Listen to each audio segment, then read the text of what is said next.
Hello বন্ধুরা, আজকে আমি প্রথমবার আকশি পিঠা বানালাম, তাও আবার নিজের হাতে। এটা তো জাস্ট অবিশ্বাস্য একটা ব্যাপার। যদিও এটা আমার দিদার থেকে শেখা, কিন্তু তাও একবার চেষ্টা করে দেখলাম আমি পারি কি না।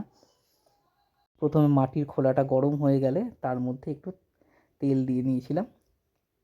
দেখে যতটা ইজি ভাবতাম অতটাও না। এই যে আগুনের তাপ, এই আগুনের তাপটা মনে হচ্ছিল হাত আমার পুড়ে যাচ্ছে। ঠিক আছে, তাও কষ্ট করে প্রথমবার চেষ্টা করলাম। এরপর গরম জল দিয়ে চালের গুঁড়োর একটা ব্যাটার তৈরি করে নিয়েছিলাম। প্রায় ১ ঘন্টা আগে ব্যাটারটা তৈরি করে আমি রেডি করে নিয়েছি।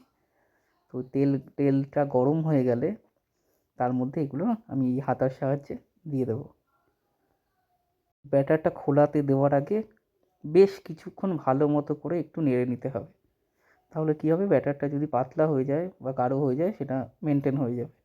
এরপর দেওয়ার পর আমি এটা ঢাকনাটা দিয়ে চাপা দিয়ে দিয়েছিলাম। চাপড়াটা খুলে দেখি কেমন হয়েছে। ওয়াও! আমি তো ভাবতেই পারিনি।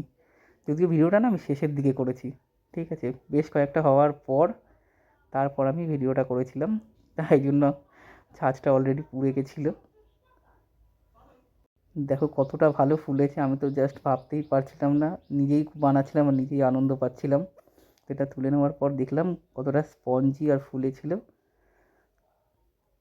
তারপর পিঠেগুলোকে আমি একটু দুধ নিয়েছিলাম, গুড় দিয়ে সেগুলো আলাদা করে রেডি করে রেখে সেই গরম দুধের মধ্যে পিঠেগুলো ভিজিয়ে দিয়েছিলাম। প্রায় ১ ঘন্টা পিঠেগুলোকে এভাবেই রসে ভিজিয়ে রেখে দিয়েছিলাম। তারপর একটু তুলে দেখলাম ঠিক কতটা ফুলে গেছে। একটু চেক করে দেখি ভেতরে রস ঢুকেছে কি না। পিঠেগুলো বেশ সফট হয়েছিল, খুব ভালোভাবে কেটে যাচ্ছিল। দারুণ!